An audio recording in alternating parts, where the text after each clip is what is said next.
Welcome to mid G exam. मैं हूँ रवि गुप्ता और हमारा चैप्टर चल रहा है केमिकल इक्विलिब्रियम पे, जिसका लेक्चर नंबर 4 है आज।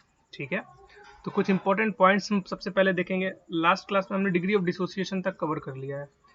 कुछ इंपॉर्टेंट पॉइंट्स में सबसे पहले ये जो आपके सामने जो दो ग्राफ बनाए हुए हैं, ठीक है, एक इनकम्प्लीट है, एक कंप्लीट है। ये दोनों क्या है पहले हम समझते हैं। हमें मालूम है कि अगर कोई रिएक्शन इस तरह से लिखा हुआ है, इसका मतलब कि वो इक्विलिब्रियम में है। क्यों? क्योंकि यहाँ पर रिवर्सिबल का साइन है। तो हमें ये भी इसका बेसिक कॉन्सेप्ट पता है कि at initially T is equal to 0 पे इसके कुछ नंबर ऑफ मोल्स होते हैं, मान लिया कि n मोल्स। ठीक है, शुरू में प्रोडक्ट कुछ भी नहीं रहता है। जैसे जैसे टाइम बीतेगा, जैसे जैसे इक्विलिब्रियम आता है, वैसे वैसे इसके मोल्स कुछ ना कुछ ब्रेक होते हैं, और जितने इसके मोल्स ब्रेक होते हैं इसके स्टोइकियोमेट्रिक कोफिशिएंट के हिसाब से, उतने ही इसके मोल्स फॉर्म होते हैं। ठीक है, एक समय ऐसा आता है कि दोनों में इक्वल नंबर ऑफ मोल्स रहते हैं और फिर रिएक्शन इक्विलिब्रियम में पहुंच जाता है। ठीक है, तो इसको ये देख के ये पता चल रहा है कि जो रेट ऑफ फॉरवर्ड रिएक्शन है, जब तक रेट ऑफ बैकवर्ड रिएक्शन के बराबर नहीं आएगा तब तक वो इक्विलिब्रियम में नहीं पहुंचेगा। हम इस ग्राफ को कंसीडर करते हैं सबसे पहले, ग्राफ नंबर 1 को। इस ग्राफ नंबर 1 में ये जो आपका वाई एक्सिस है, ये वाई एक्सिस है रेट ऑफ रिएक्शन का। ठीक है, जिसको रेड कलर से मैं दिखा रहा हूँ। और ये जो आपका ब्लू कलर वाला है, ठीक है, इसको मैं दिखा रहा हूँ time. This is your time. ठीक है, अब ये बताने की कोशिश मैं कर रहा हूँ यहाँ पे कि देखिए, जिस समय पे आपके पास टाइम 0 है, मतलब जिस समय पे आपने रिएक्शन को स्टार्ट किया, उस समय आपके पास क्या रहता है? प्रोडक्ट या रिएक्टेंट? रिएक्टेंट रहता है, प्रोडक्ट तो उस समय बना होता नहीं है। इसका मतलब कि उस समय यहाँ पे जो रेट ऑफ रिएक्शन का जो कंसंट्रेशन रहेगा, बेसिकली वो किसका रहेगा? रिएक्टेंट का। तो ये कर्व हो गया रिएक्टेंट का। धीरे धीरे रिएक्टेंट समय के साथ क्या हो रहा है? ब्रेक हो रहा है, ब्रेक हो रहा है, टूट रहा है। और एक ऐसा टाइम आता है, जैसे जैसे ये ब्रेक होगा, जैसे जैसे रिएक्टेंट ब्रेक होगा, वैसे वैसे उसका जो टूटा हुआ पार्ट है, जो डिसोसिएट हुआ पार्ट है, वो डिसोसिएट होकर क्या बनाता है? प्रोडक्ट बनाता है। और जैसे जैसे ये ब्रेक होगा, वैसे वैसे प्रोडक्ट का फॉर्मेशन धीरे धीरे धीरे धीरे धीरे होता है। और एक ऐसा समय आता है कि जो रिएक्टेंट है वो प्रोडक्ट के क्या हो जाते हैं? इक्वल हो जाते हैं। दोनों का रेट ऑफ रिएक्शन जो है वो क्या हो जाता है? इक्वल हो जाता है। आप बोलते हैं उस समय की वो जो समय होता है वो इक्विलिब्रियम का समय होता है। इसका मतलब कि ये वाला जो पॉइंट है, ये पॉइंट ऑफ क्या है? इक्विलिब्रियम। ठीक है, पैरेलली आप एक चीज यहाँ पे ये भी देखते हो कि धीरे जैसे जैसे हम यहाँ पे रिएक्शन में इनिशियली कुछ कंसंट्रेशन, कुछ नंबर ऑफ मोल्स इसके लेके चल रहे हैं। शुरू में तो रिएक्टेंट बहुत है, लेकिन धीरे धीरे धीरे धीरे नंबर ऑफ मोल्स या जो कंसंट्रेशन है वो डिक्रीज करता है। लेकिन क्या ये पूरी तरह से खत्म हो जाएगा रिएक्टेंट? ये पूरी तरह से खत्म नहीं होता है।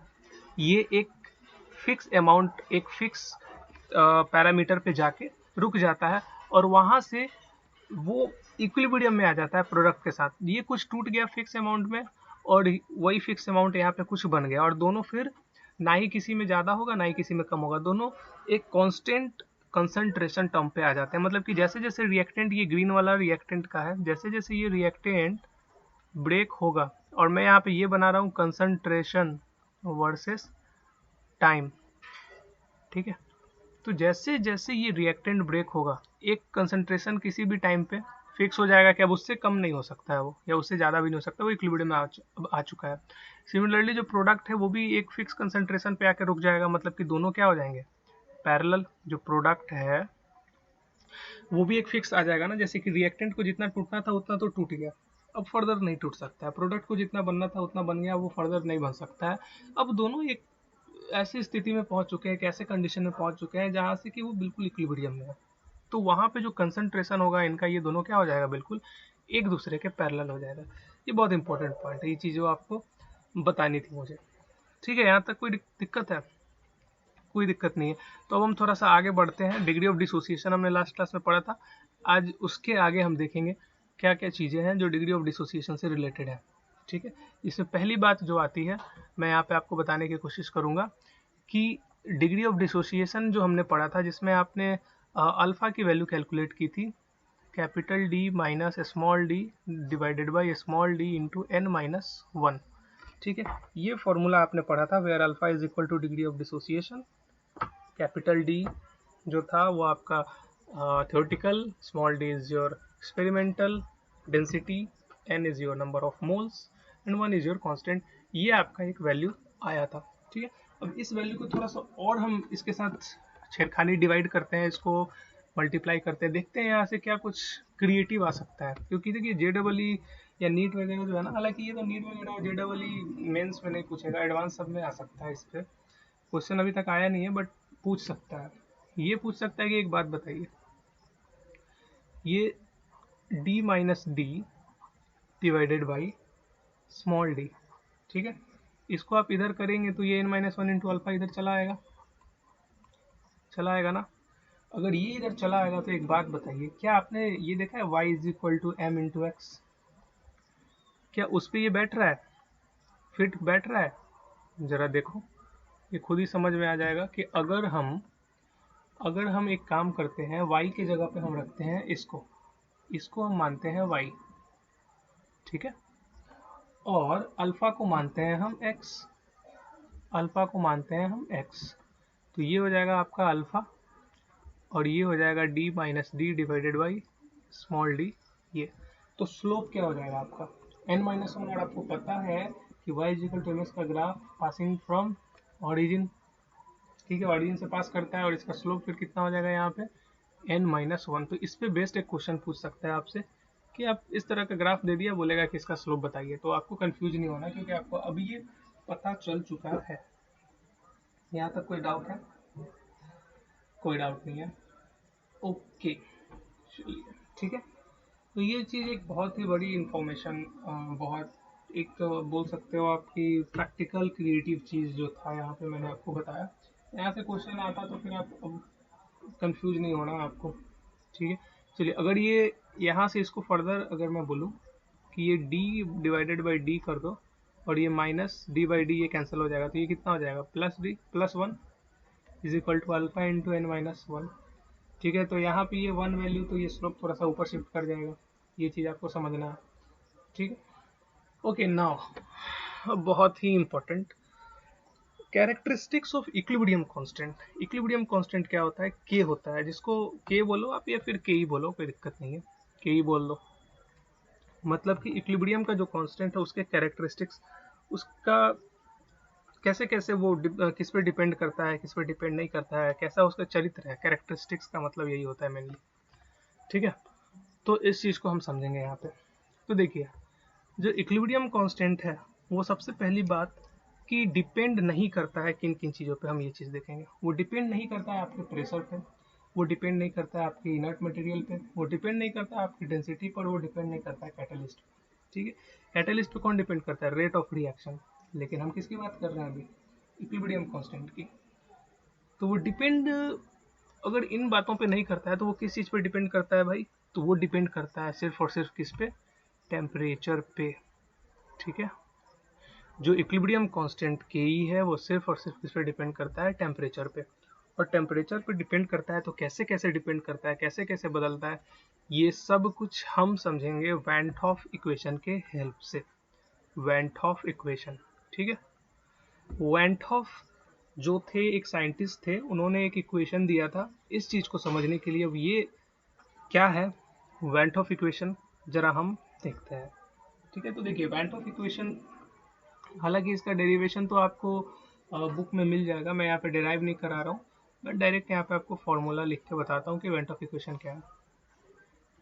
ये है delta H divided by 2.303 into R into 1/T1 minus 1/T2, ठीक है। अब ये क्या है K2 K1? ये देखिए, वैन हॉफ ने कहा था कि जब आपको पता करना है कि वो डिपेंड करेगा या नहीं करेगा, तो कभी भी डिपेंड पता करना रहा या कुछ भी उस टाइप का कि क्या बोलते हैं उसको, उसका फेज चेंज करने से होता है या नहीं, पोजीशन चेंज करने से कुछ चेंज आता है या नहीं, डिपेंड करता है नहीं। तो इसके लिए आपको हमेशा दो कंडीशन लेने पड़ते हैं, एक इनिशियल एक फाइनल, तभी पता चलेगा कि हाँ वो बाद में चेंज हुआ है या नहीं हुआ है। तो यहाँ पे मैंने उसी तरीके से दो कंडीशन लिए हैं, एक कंडीशन 1 एक कंडीशन 2। तो कंडीशन 2 में जो इक्विलिब्रियम कांस्टेंट है वो K2 है, कंडीशन 1 में जो इक्विलिब्रियम कांस्टेंट है वो K1 है। Delta H is your enthalpy, जो आप पढ़ोगे थर्मोडाइनमिक्स में। इंथैल्पी का मतलब होता है देसी भाषा में अगर हम समझें तो हीट, ठीक है, या चेंज इन हीट आप बोल सकते हो, चेंज इन, ठीक है। Basically R is your gas constant, T1 is the temperature at first condition and T2 is the temperature at second condition. So this is our Van 't Hoff equation. अब इस Van 't Hoff equation में क्या ऐसा चीज है जो कि K को वेरी कराएगा? तो सिंपल आप देख सकते हो, जो हीट है, हीट जब जब चेंज करेगा जिस हिसाब से K और T चेंज करेगा, ठीक है। तो हीट को एक बार कुछ चेंज करके हम कांस्टेंट कर देते हैं, तो ये दोनों तो कांस्टेंट है ही, फिर K और T दोनों वैरी करेगा। तो हम जरा देखते हैं कि क्या है। देखो यहाँ पे दिया हुआ है according to van 't Hoff equation, ये वैन 't Hoff इक्वेशन है, ठीक है। इसको येलो कलर से, ये van 't Hoff equation, this is your van 't Hoff equation. के लिए यहाँ पे काफ़ी छोटा है इसलिए मैंने पीछे लिख दिया है ताकि आपको आसानी से समझ में आ सके, ठीक है। तो what is when 't Hoff equation and how does it depends on, how does it explain actually the dependency of equilibrium constant on temperature. So let's check it out. So first of all हम यहाँ पे तीन condition लेकर चलेंगे, ठीक है। तो सबसे पहले यहाँ पे हम वैन 't Hoff इक्वेशन लिख लेते हैं। वैन 't Hoff इक्वेशन क्या होता है? लॉग, साफ साफ लिखते हैं इसको, log base 10 K2 by K1 is equal to delta H divided by 2.303 into R into 1 by T1 minus 1 by T2. Okay, सो पहला जो कंडीशन है, योर फर्स्ट कंडीशन इज कि इफ डेल्टा एच अगर जीरो हो जाए तब क्या होगा। डेल्टा एच मतलब जो हीट है, इंथैल्पी, अगर वो जीरो हो जाए तो क्या होगा। तो डेल्टा एच अगर जीरो हो जाए तो ये सारा का सारा टर्म क्या हो जाएगा? जीरो हो जाएगा। वो सारा का सारा टर्म जीरो, इसका मतलब कि जो लॉग, इसको अलग कलर से, जो log base 10 K2 by K1 है, ये क्या हो जाएगा? जीरो हो जाएगा, ठीक है। और ये K2 बाई K1 जीरो होगा तो लॉग के किस वैल्यू के लिए बेस 10 में जीरो होता है? वैल्यू 1 के लिए। इसका मतलब कि जो K2 बाई K1 है, यहाँ से कितना हो जाएगा? 1 हो जाएगा। और यहाँ से फिर आप लिख सकते हो K2 इज इक्वल टू क्या हो जाएगा? K1, ठीक है। एक चीज़ और, ये इक्वेशन जो हमने लिखा है इसमें हमने ये मान लिया है कि T2 बड़ा है किससे? T1 से। जो फाइनल कंडीशन है वो इनिशियल कंडीशन से टेम्परेचर बड़ा है। चलिए, ठीक है, ओके। तो अब हम एक और चीज़ देखते हैं कि यहाँ पे delta H is equal to zero हो गया तो इक्विलिब्रियम कांस्टेंट दोनों कंडीशन में क्या आएगा? सेम आएगा। अगर यहाँ पे हम चेंज कर देते हैं कंडीशन को चेंज करने का मतलब क्या हुआ कि सेकेंड अगर हम लिखते हैं कि डेल्टा एच पहले तो जीरो था, अब अगर ये जीरो से छोटा हो गया, इसका मतलब कि डेल्टा एच क्या हो गया? नेगेटिव। तो जब डेल्टा एच नेगेटिव है, इसका मतलब कि हीट रिलीज होगा, इसका मतलब कि ये कौन सा रिएक्शन होगा? एंडोथर्मिक, सॉरी एक्सोथर्मिक रिएक्शन, ठीक है। इसमें क्या होगा? जो log 10 K2 बाई K1 है, log 10 K2 बाई K1, ये लेस देन क्या हो जाएगा? जीरो। इसका मतलब K2 will be less than क्या हो जाएगा आपका? K1, ठीक है। इस केस में K2 will be less than क्या हो जाएगा? K1। मतलब कि जैसे जैसे आप टेम्परेचर बढ़ाओगे वैसे वैसे आपका K क्या होगा? डिक्रीज करेगा, ठीक है, ओके। नेक्स्ट वन, जो तीसरा है आपका, वो तीसरा है आपका delta H is greater than zero. मतलब कि ये क्या है? हीट आप इसको दे रहे हो, हीट देने को क्या बोलते हैं? एंडोथर्मिक रिएक्शन ना। जब एंडोथर्मिक है तो log 10 K2 by K1 should be greater than what? Zero. मतलब K2 should be greater than क्या हो जाएगा? K1। इसका मतलब कि टेम्परेचर आप बढ़ाओगे तो K की वैल्यू क्या होगी? इंक्रीज करेगी, या फिर K की वैल्यू इंक्रीज करोगे तो टेम्परेचर क्या होगा? इंक्रीज होगा। तो this slide is very important, ठीक है। वैन t Hoff इक्वेशन की हेल्प से इक्वेशन नीट में क्वेश्चन एक दो आ जाते हैं इस पर directly, theoretical based, so you have to remember this one. Clear? Okay, चलो तो फिर हम समझते हैं यहाँ पे। ये तो समझ में आ गया इफेक्ट ऑफ टेम्परेचर कैसे टेम्परेचर पर डिपेंड करता है। एक्सोथर्मिक रिएक्शन के लिए टेम्परेचर इंक्रीजेज के डिक्रीजेज, ठीक है। एज एंडोथर्मिक रिएक्शन के लिए टेम्परेचर इंक्रीजेज के इंक्रीजेज, जो अभी हमने जस्ट यहाँ पे कवर किया है। अब जो आता है सबसे ज़्यादा इम्पोर्टेंट इस चैप्टर का, वन ऑफ द मोस्ट धांसू टॉपिक, जिसको हम बोलते हैं Le Chatelier's principle. Le Chatelier's principle, this principle, Le Chatelier's principle. Le Chatelier's principle क्या बोलते हैं? देखो ये लिखा हुआ है काफ़ी छोटा, आप पढ़ने के लिए इसको रोक के पढ़ सकते हो। ली चेटलायर्स प्रिंसिपल क्या बोलता है मैं आपको समझाता हूँ। देखिए, क्योंकि हम पढ़ रहे हैं इक्विलिब्रियम रिएक्शन। इक्विलिब्रियम रिएक्शन में ये होता है कि इक्विलिब्रियम रिएक्शन में ये होता है कि आपका जो रिएक्टेंट है उसका कंसंट्रेशन और जो प्रोडक्ट है उसका कंसंट्रेशन दोनों एक फिक्स टाइम के बाद से कांस्टेंट हो जाना चाहिए, ना ही उसमें चेंज आएगा, मतलब ना ही वो घटेगा ना ही वो बढ़ेगा, उसमें कोई भी चेंज नहीं आएगा, ठीक है। अब मान लेते हैं कि आपने रिएक्टेंट में कुछ कंसंट्रेशन इंक्रीज कर दिया है। रिएक्शन पहले आराम से आपका इक्विलिब्रियम में है, ठीक है, आपने उसके साथ छेड़खानी कुछ कर दिया, मान लिया कि आपने उसका किसी एक का बढ़ा दिया है कंसंट्रेशन, ठीक है। जैसे कि यहाँ पे अगर हम इसको लिख के दिखाएं तो आप यहाँ से देख सकते हैं कि सपोज किया कि N2 plus H2 this gives NH3। अब इसको बैलेंस करो, 2NH3 यहाँ पे 3H2। ये पहले से बहुत आराम से इक्विलिब्रियम में है।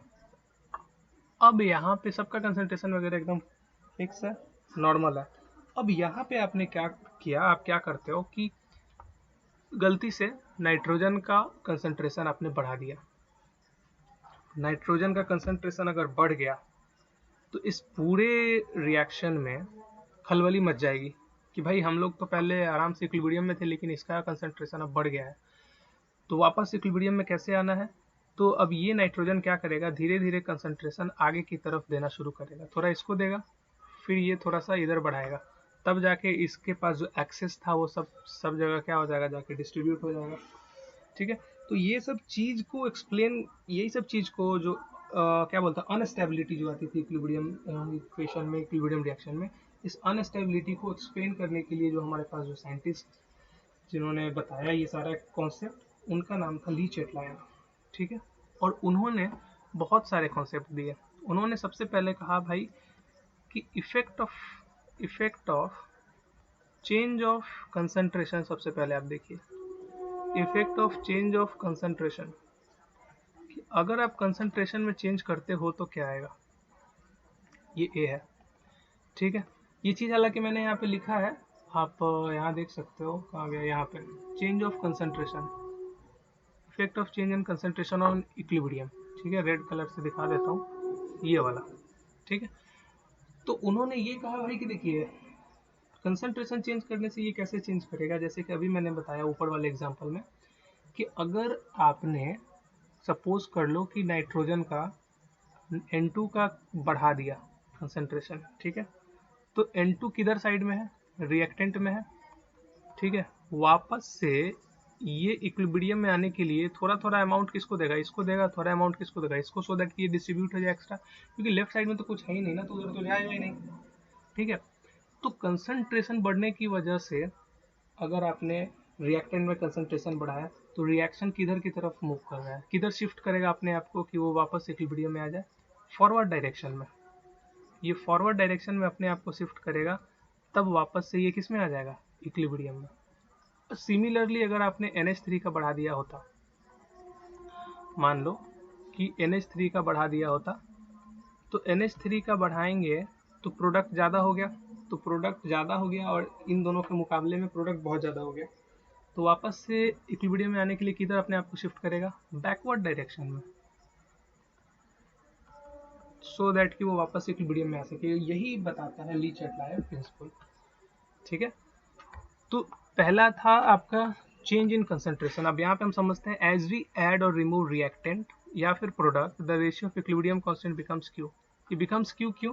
क्योंकि जैसे आप कंसंट्रेशन कुछ उसमें ऐड करोगे या रिमूव करोगे, तो अब तो वो इक्विलिब्रियम से हट चुका है, अब तो वो इक्विलिब्रियम में रहेगा नहीं। जब इक्विलिब्रियम में नहीं रहता है तो इक्विलिब्रियम के बीच के कहीं भी फेज में, इक्विलिब्रियम के अलावा कहीं भी बीच में अगर हमें निकालना है तो हम रेट ऑफ रिएक्शन, तो हम क्या यूज़ करते हैं? Q, reaction quotient.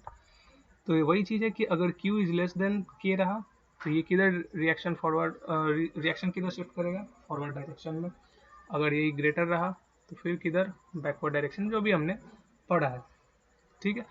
अब बोल रहा है effect of change in pressure, this one is very very important.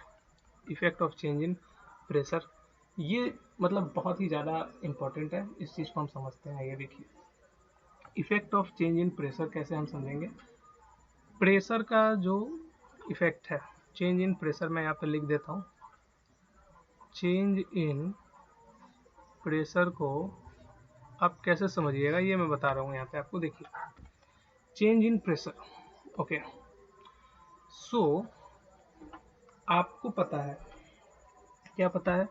कि जो कंसंट्रेशन होता है, concentration is equal to number of moles by volume होता है। ये आपको पता है, इसमें कोई दिक्कत नहीं है। आपको ये भी पता है कि जो प्रेशर है, आपको ये भी पता है कि जो प्रेशर है वो इन्वर्सली प्रोपोर्शनल टू क्या होता है? वॉल्यूम होता है। इसमें भी कोई दिक्कत नहीं है। ठीक है। अब देखिए बहुत ध्यान से समझना है। एक मैं ले रहा हूँ एग्जांपल N2O4, ये बना देगा आपका 2NO2। ठीक है, ये गैस है, ये भी गैस है। अब देखो प्रेशर को हम क्या करते हैं ना, इंक्रीज करते हैं। ये जितना भी रिएक्शन में पार्टिसिपेट कर रहा है एजेंट, रीएजेंट बेसिकली, इसको हमने एक कंटेनर में ले लिया है और प्रेशर को क्या किया है? इंक्रीज। तो प्रेशर को जैसे इंक्रीज करेंगे वॉल्यूम क्या होगा अपना? डिक्रीज होगा, वॉल्यूम डिक्रीज होगा। ठीक है। क्या ये रिएक्शन बैलेंस है? हाँ बैलेंस है। प्रेशर को हमने कर दिया है इंक्रीज। प्रेशर को इंक्रीज करेंगे तो इक्विलिब्रियम उसका डिस्टर्ब होगा, इक्विलिब्रियम डिस्टर्ब होगा, प्रेशर इंक्रीज, वॉल्यूम डिक्रीज करेगा, वॉल्यूम डिक्रीज करेगा। Okay sorry. अगर वॉल्यूम डिक्रीज करेगा तो यहाँ पे देखो प्रेशर हमने बढ़ाया है तो वॉल्यूम डिक्रीज होगा, वॉल्यूम डिक्रीज होगा। ओके। अब एक बात बताइए, वॉल्यूम डिक्रीज होगा और ये डेनोमिनेटर क्या होता है? डिक्रीज होता है, तो ये पूरा का पूरा टर्म क्या होगा? इंक्रीज होगा। ये पूरा का पूरा टर्म इंक्रीज होगा, इसका मतलब कि नंबर ऑफ मोल्स भी आपके इंक्रीज होंगे। लेकिन यहाँ पे नंबर ऑफ मोल्स तो आपके कांस्टेंट है, तब नंबर ऑफ मोल्स को इंक्रीज आप कैसे कीजिएगा जबरदस्ती?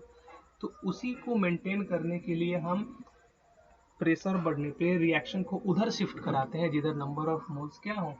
लेस हो। I repeat once again, pressure में चेंज जब हम लाते हैं तो वो कैसे डिपेंड करता है इक्विलिब्रियम कांस्टेंट को, इक्विलिब्रियम रिएक्शन को, वो हम समझ रहे हैं। प्रेशर में चेंज लाएंगे तो इक्विलिब्रियम उसका डिस्टर्ब होगा। इक्विलिब्रियम कैसे डिस्टर्ब होगा? प्रेशर को हम बढ़ाते हैं, तो जब हमने प्रेशर को बढ़ाया तो वॉल्यूम क्या होता है? डिक्रीज होता है। वॉल्यूम डिक्रीज होता है तो यहाँ पे देखिए वॉल्यूम डिक्रीज होगा तो ये पूरा का पूरा जो कंसंट्रेशन का टर्म है ये क्या होगा? इंक्रीज होगा, क्योंकि ये तो डिनोमिनेटर में है और ये नोमिनेटर में, ये तो इन्वर्सली है। वॉल्यूम डिक्रीज, ये पूरा का पूरा टर्म इंक्रीज, और नंबर ऑफ मोल्स इसका डायरेक्टली प्रोपोर्शनल, तो नंबर ऑफ मोल्स भी अपने आप में इंक्रीमेंट पाएगा, अपने आप में इंक्रीमेंट पाएगा। लेकिन नंबर ऑफ मोल्स तो यहाँ पे कांस्टेंट है, आप उसको इंक्रीज कैसे कर सकते हो? तो नंबर ऑफ मोल्स अपने आप को वापस से इक्विलिब्रियम में लाने के लिए किधर की तरह शिफ्ट करेगा? जिधर लेस नंबर ऑफ मोल्स है। तो इस कंडीशन में इक्विलिब्रियम उधर शिफ्ट करेगा जिधर नंबर ऑफ मोल्स क्या है? लेस है। ठीक है। Equilibrium shift in the direction of less number of moles. तो इधर किधर की तरफ शिफ्ट करेगा? पीछे की तरफ शिफ्ट करेगा। सिमिलरली अगर आपने इसको उल्टा कर दिया, प्रेशर को घटा दिया, तो वॉल्यूम क्या हो जाएगा? बढ़ जाएगा, तो फिर वो उल्टा हो जाएगा जिधर ज़्यादा नंबर ऑफ मोल्स है। ठीक है। ये कंडीशन मैं बता रहा हूँ प्रेशर बढ़ने की। प्रेशर जब घटेगा तो जिधर ज़्यादा नंबर ऑफ मोल्स है उधर की तरफ जाएगा। ठीक है, क्लियर है? ये बात बहुत ध्यान से समझना है, क्योंकि यहाँ पे बच्चे फंस जाते हैं, बस बच्चे फंसते हैं, बस हो गया दिक्कत सब कुछ। ठीक है, ओके। नाउ जो अगला जो हमारा है वो है change in volume. Change in volume. अब देखो, क्योंकि प्रेशर इनवर्सली प्रोपोर्शनल टू क्या है, इसको दूसरे कलर से लिखने दो। क्योंकि प्रेशर इनवर्सली प्रोपोर्शनल टू क्या होता है, वॉल्यूम का। जब आप प्रेशर बढ़ाते थे तो वॉल्यूम घटता था, तब रिएक्शन किधर शिफ्ट करता था, जिधर लेस नंबर ऑफ मोल्स है। ठीक है, तो प्रेशर बढ़ने के समय जो कंडीशन आता था वही कंडीशन सेम कब आएगा, जब वॉल्यूम घटेगा। और जब प्रेशर घटने के समय जो कंडीशन आता था वही कब आएगा, जब वॉल्यूम बढ़ता है। तो ये मोर नंबर ऑफ मोल्स की तरफ शिफ्ट करेगा। ठीक है, तो ये बात आपको ध्यान रखनी है। तो वॉल्यूम में बहुत ज़्यादा एक्सप्लेन करने की ज़रूरत नहीं है। क्लियर है, ओके। अब जो आता है आपका एडिशन ऑफ इनर्ट मटेरियल, हम पढ़ते हैं जरा। एडिशन ऑफ इनर्ट मटेरियल, ठीक है, ये बहुत इंपॉर्टेंट है। कलर मैं चेंज करके, addition of inert material. Inert material, अगर आप इनर्ट मटेरियल डाल देते हो तब वो किस प्रकार का, किस तरह का चेंज लाएगा, किस तरह का, है ना, इफेक्ट पैदा करेगा फ्लूइड में, वो हम देखते हैं। देखिए, इनर्ट मटेरियल का मतलब क्या होता है, सबसे पहले कि which do not react in with the reaction, which do not participate in reaction. Participate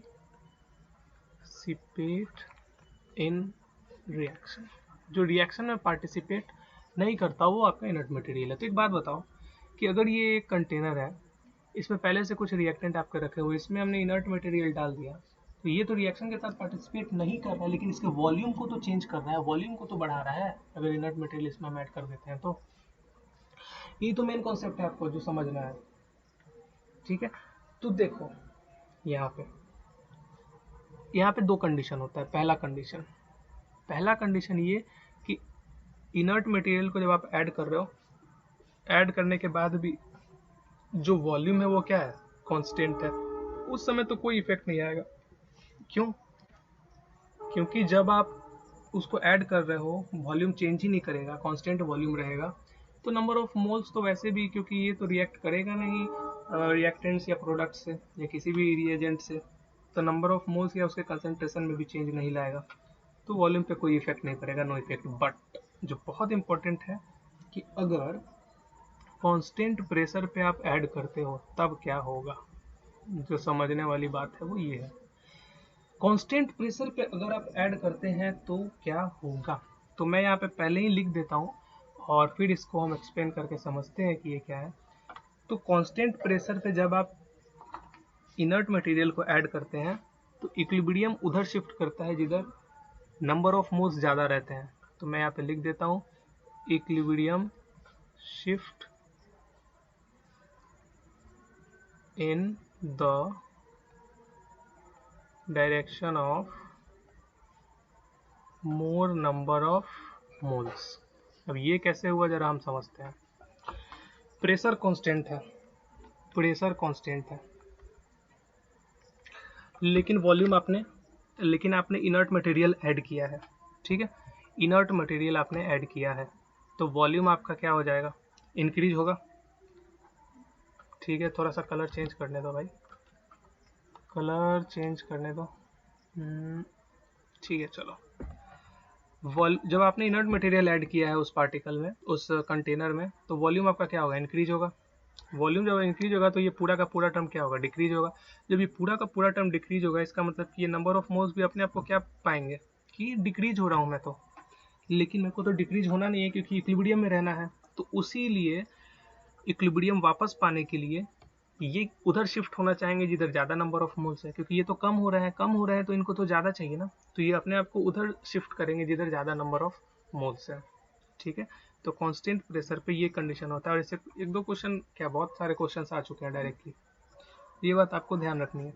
in सब पे बेस्ट प्रॉब्लम हम करेंगे नेक्स्ट क्लास में, ठीक है, पूरा प्रीवियस ईयर क्वेश्चंस भी मैं लाऊंगा। तो ये आपके जो भी टाइप्स थे ना, अब कुछ हम समझ लेते हैं यहाँ पे। देखिए मेल्टिंग पॉइंट को कैसे ये करता है कि solid whose volume decrease on melting, melting decrease होने पे जिनका वॉल्यूम डिक्रीज होता है, ठीक है, मेल्ट होने पे जिनका वॉल्यूम डिक्रीज होता है वो कौन सा, आइस है, पिघल जाते हैं, कार्बोरंडम है, मैग्नीशियम है, नाइट्राइड है, क्वार्ट्ज है।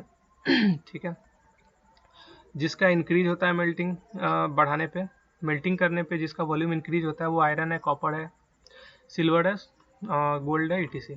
ठीक है, जिसका लोअर वॉल्यूम होता है, देखिए सॉलिड जिस समय लोअर वॉल्यूम पे रहता है वो इक्विलिब्रियम में रहता है, लिक्विड एट हायर वॉल्यूम पे, ये बात ध्यान रखनी है, इंपॉर्टेंट है।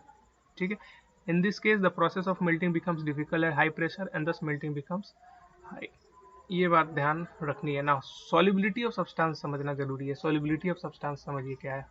सॉल्युबिलिटी का मतलब होता है घुल जाना, घुलनशील, मतलब कि when solid substance are dissolve in water, dissolve मतलब कि घुल जाना, या तो पानी में अगर वो घुलेगा कोई भी सब्सटेंस, या तो वो हीट इवॉल्व करेगा, मतलब हीट रिलीज करेगा जिसको कि हम एक्सोथर्मिक रिएक्शन बोलते हैं, या फिर वो हीट क्या करेगा, एब्जॉर्ब करेगा। जिस समय वो हीट एब्जॉर्ब करेगा सॉल्युबिलिटी प्रोसेस में, उस समय उसकी सॉल्युबिलिटी इंक्रीज होगी जैसे जैसे आप टेम्परेचर को बढ़ाओगे।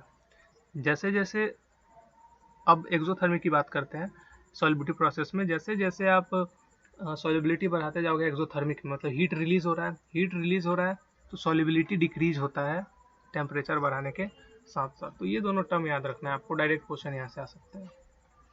ठीक है, और ये तो वैसे ही लिखा हुआ है, दो बार लिखा चुका है, टाइपिंग एरर है।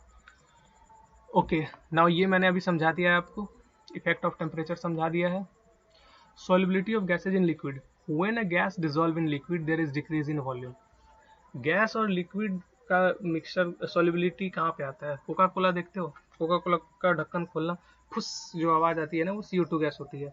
तो गैस लिक्विड में कहाँ डिसॉल्व होता है वहाँ पे आपको पता चलेगा। ठीक है, क्यों, वॉल्यूम डिक्रीज। अब उसको आप थोड़ा सा एक बार ना ऐसे शेक करो, उसके बाद खोलो, देखो सारा लिक्विड गिर जाएगा बाहर। ठीक है, दस the increase in pressure will form the dissolution of gas in liquid. चलो ठीक है, अब टेम्परेचर पे हम जरा समझते हैं। यहाँ पे ये हो गया, अब हम जरा समझते हैं टेम्परेचर पे। देखिए जब टेम्परेचर बढ़ेगा तब क्या होगा, जब टेम्परेचर घटेगा तब क्या होगा। मान लेते हैं कि हमारे पास A है, B है, ठीक है, ये है C प्लस D। अब इधर आपने टेम्परेचर बढ़ा दिया है, अब इधर टेम्परेचर बढ़ा दिया है तो ये अपने आप को बैलेंस करने के लिए किधर की तरफ भागेगा, इधर इधर। तो ये रिएक्शन क्या हो जाएगा, फॉरवर्ड में।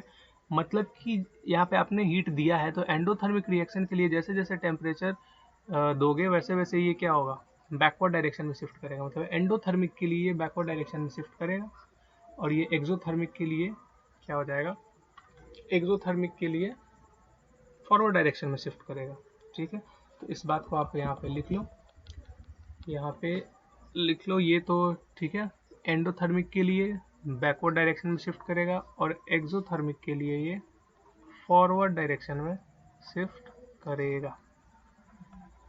क्लियर, और ये एडिशन ऑफ इनर्ट गैस तो हमने अभी जस्ट देख ही लिया।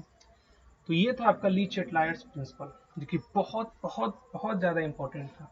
ठीक, से क्वेश्चंस भर भर के आते हैं और डायरेक्ट क्वेश्चन आते हैं, ये बात आपको समझनी है। चलो नेक्स्ट क्लास में हम मिलते हैं क्वेश्चंस के साथ, जिसमें आप पूरे प्रीवियस ईयर और कुछ नए नए क्वेश्चंस भी आप करोगे। तब तक के लिए बाय बाय, थैंक यू।